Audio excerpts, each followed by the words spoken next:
All right, Coach, congratulations. Will you please start us off with opening comments? Yeah, just what the doctor ordered. I challenge our team to have a great approach with this game today and be mentally prepared, and then I challenge them with effort. And I thought we answered the bell on both those things. And, I think from top to bottom, from the start of the game to the end, I think we played hard, we competed, and we never played to the scoreboard. And that's always something you want to see. And so now got a chance to holistically look at our non-conference. 7 wins is always good. And now we've got to learn from the adversities that we faced and build off of that and get ready to go into a conference grind, 18-game conference grind, and see where we stack up at the end of it. So happy with the win today and excited to get going in the league. Brady, after 12 non-conference games, what did you see as the real growth points there, and what do you need to work on? Well, I think you always try to build an identity with your non-conference schedule. And with every team, a coach may have an idea of what he wants it to be, but they're really in control of what it looks like. I can push and prod and that kind of thing, but, so far we've been a team that has handled game plans pretty well. And we've been really good on the defensive end, albeit we had a couple lapses in that. And we learned from it. So we've been pretty consistent rebounding the basketball. So I think those are all good things, and they're good going forward. And I think we've understood that when we take care of the ball, we can be really good. So I think I've got their focus. I think I've got their want to where we need it to be.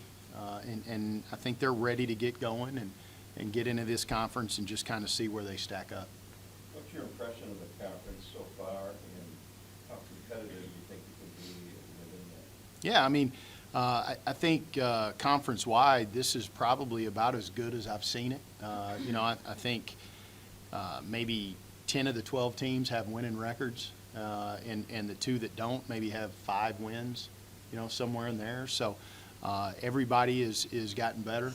Everybody's playing well. We've got an unbeaten team in Buffalo that is really good on the east side. Toledo is having a really good year after kind of dropping back to the middle of the pack a little bit. They seem to be back to where they were when I first came in the league. So, I think it's going to be better. But I've told a lot of people this. I think I got a team that can win it. And not saying that we should or not saying we're better than anybody else. I just think we've got the pieces that can go win it.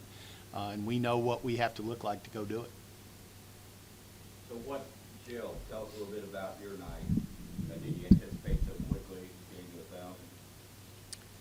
1,000? I didn't even really know, how close or far I was, so it was kind of a surprise.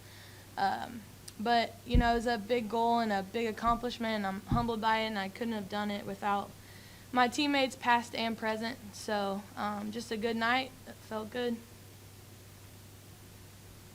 Coach, was there really any question given this next exhibition game? Mm-hmm. This team is only a couple wins so far. Yeah. Was this planned this year as far as some of these exhibition games that you just want to test? Yeah,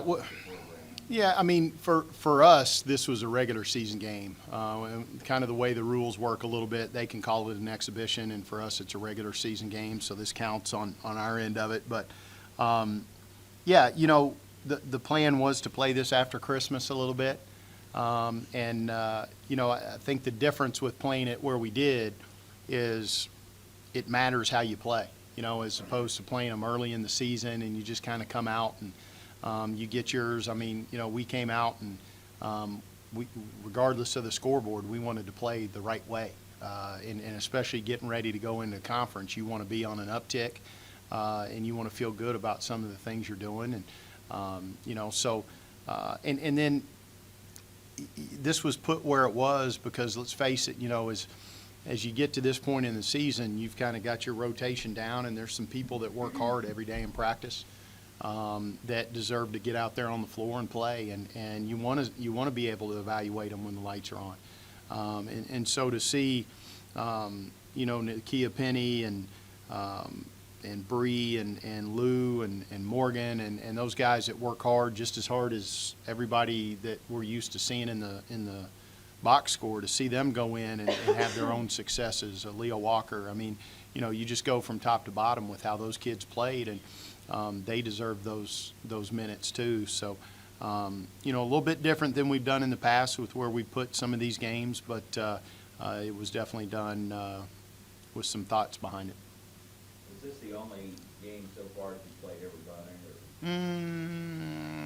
I don't know. I'd have to go back and look at it. I think there's been some opportunities, probably not the length of time they got to play, probably not the amount of minutes that some of those kids got to play. But like I said, the plan was definitely to get out to a lead and then be able to get some people some meaningful minutes, not just into the game type stuff, and we were definitely able to do that.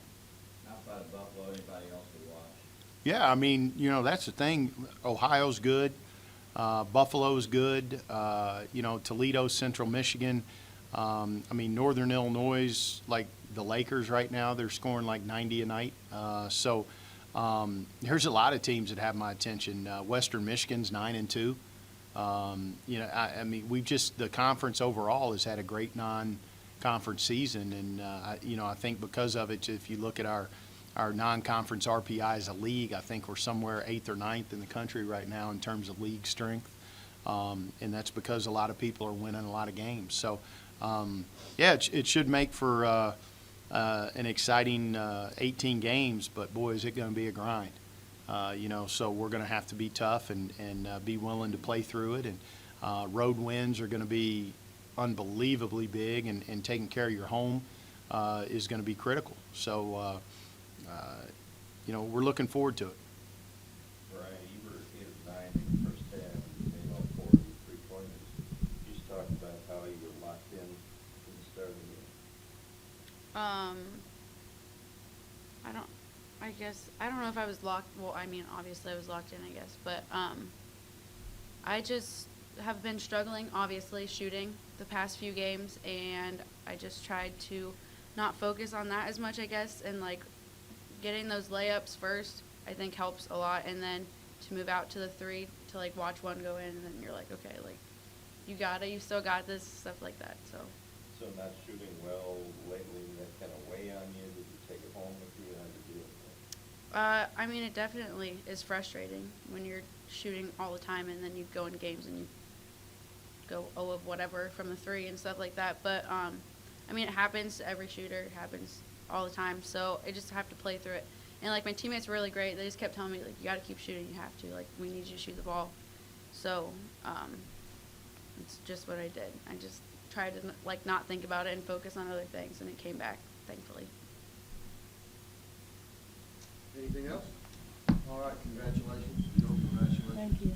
Thank you. Good luck Saturday. All right. Starting Sounds it good. off. Yes, sir. No better place to do it, right? Have a little fun on the road.